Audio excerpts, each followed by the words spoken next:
Bonjour à toutes et à tous, bienvenue sur Misscom. Pour ceux qui me découvriraient dans cette vidéo, je suis Claire Négrier, révélatrice de personnalités d'entreprise. Depuis plus de 12 ans maintenant, j'accompagne TPE, PME et indépendants dans leur communication et leur marketing, de la stratégie à la création des outils, en passant par la formation.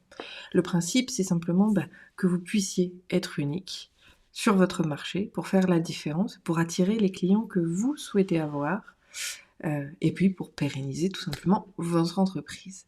Sur Misscom, depuis 5 ans maintenant, on aborde des thématiques qui se déroulent tout au long de la semaine, avec le lundi stratégie, le mardi on rentre un petit peu plus dans les précisions, et souvent le jeudi c'est une notion de comment on fait, et voilà, c'est la mise en pratique à proprement parler, ou des outils qui vont vous permettre de les réaliser. Mon objectif, encore une fois, c'est que vous fassiez les choses correctement, parce qu'il n'y a rien de pire que de voir des entrepreneurs qui cherchent à tout faire par eux-mêmes et qui finalement se tirent une balle dans le pied. Mais c'est parti, on arrête de blablater et on rentre dans le vif du sujet. Cette semaine, je vous propose l'upcycling de contenu. C'est un terme que vous avez peut-être commencé à entendre, ou que vous allez bientôt découvrir de toute façon, parce que je crois que c'est le mot de l'année. Moi, je le vois partout, notamment auprès de mes concurrents. Soyons vrais, donc vous savez, il y a ces termes qui sont un peu tendance. L'année dernière, on parlait beaucoup d'authenticité. Chaque année a son mot vis-à-vis de la communication. On a vu authenticité, on a vu pragmatisme, on a vu d'autres mots comme... je sais plus, j'ai un trou du coup. J'en avais plein en tête, et du temps que je lance la caméra, pouf, ils sont partis. C'est pas grave, s'ils reviennent, je vous les donnerai comme ça dans le live entre parenthèses. Bon, bref, cette année, c'est l'upcycling. Et l'upcycling, Flo, merci Christelle, bienvenue d'ailleurs à vous qui me rejoignez. N'hésitez pas à me faire un coucou en commentaire quand vous êtes là, que ce soit sur le live, sur le replay ou sur YouTube.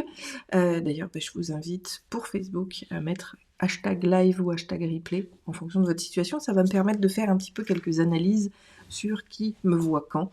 C'est toujours très intéressant pour moi. Donc l'upcycling de contenu va être un mot que vous allez voir, à mon avis, exploser dans les mois qui viennent, parce que c'est vraiment une tendance marketing qui va être de plus en plus utilisée, de plus en plus abordée, de plus en plus citée, notamment par les marketeurs. Vous savez que vraiment, ils surfent sur les vagues des tendances, sur les mots que les gens utilisent beaucoup. Life Power, super Christelle. Mais l'idée, voilà, c'est déjà de comprendre véritablement ce que c'est. Parce que, alors, upcycling vient bien évidemment des termes un petit peu écologiques. Écologie était d'ailleurs un des mots très, très prisés il y a 3-4 ans maintenant. Voilà, mais chaque année a son mot, si vous faites attention, c'est véritablement le cas. Donc il y a quelques années, on vous parlait d'écologie, et est arrivée cette notion d'upcycling, c'est-à-dire c'est du recyclage, mais à d'autres fins et en modifiant le produit pour lui donner une nouvelle vie, ou plutôt une autre vie, parce que nouvelle vie, ça pourrait être la même, mais ça c'est le recyclage. L'upcycling, c'est vraiment de créer autre chose à partir d'un produit ou d'un service. Et donc, moi je vous mets en garde vis-à-vis de ça.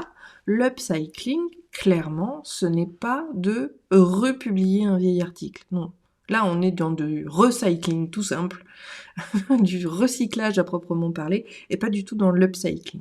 L'upcycling, c'est vraiment cette notion de réutiliser ses contenus, mais on va, alors, dans mon jargon, je dirais les upgrader, d'accord, les monter à un niveau supérieur pour pouvoir, travailler davantage sur quelque chose de plus actuel, mais qui va effectivement tirer les idées de ce vieux contenu. Là encore, je le mets entre guillemets, parce que un contenu n'est pas vieux. Un contenu va certes peut-être être spécifique par rapport à son époque, donc c'est là où on va pouvoir l'upcycler. Je vous donne un exemple, alors pour moi, et puis pour Christelle, puisque ça lui parlera, mais pour tous ceux qui seraient sur le direct, n'hésitez pas à me faire un coucou en commentaire et à préciser, si on ne se connaît pas encore, votre domaine d'activité, pour que je prenne votre situation en exemple. Mais pour mon domaine d'activité, par exemple, ça va être le fait d'être un article sur les réseaux sociaux. Vous le savez, les réseaux sociaux, ça bouge tout le temps, tous les 4 à 6 mois, il y a des nouveautés en termes de fonctionnalité, en termes d'usage. Quand je dis usage, c'est comment les utilisateurs utilisent la plateforme.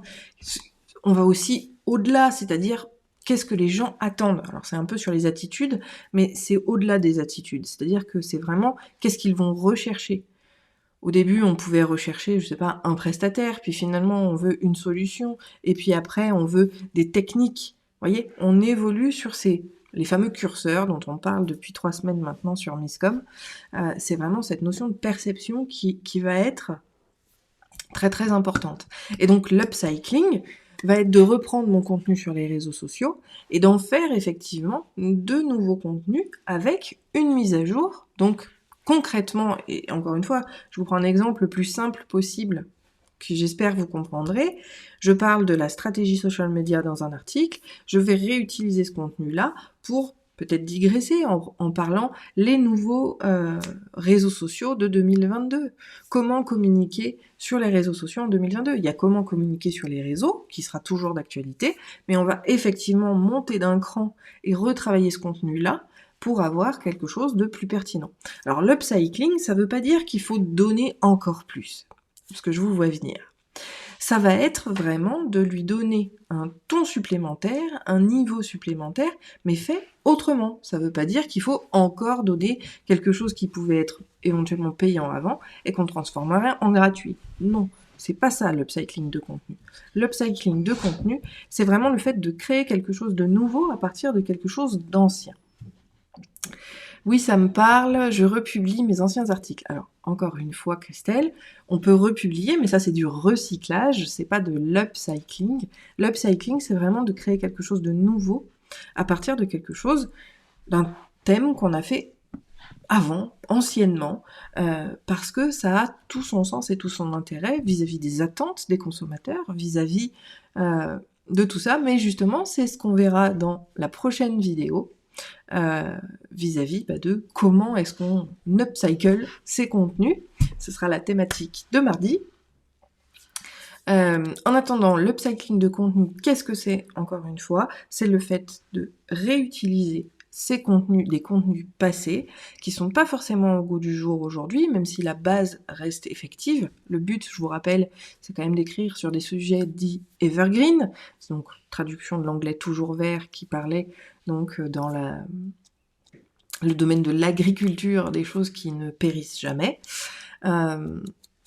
Donc l'idée, c'est vraiment d'aller chercher les contenus qui vous parlent et surtout qui parleront bien évidemment à votre audience pour leur proposer quelque chose de nouveau à partir de l'ancien. J'ai un peu l'impression de parler de mariage où on dit qu'il faut un objet ancien, un objet nouveau, un objet bleu, etc. Mais en tout cas, l'upcycling de contenu, ce n'est pas juste réutiliser des contenus, c'est bien créer quelque chose de différent et de nouveau qui va bien sûr parler à votre audience, avoir cette notion d'actualité intemporelle pour pouvoir perdurer dans le temps.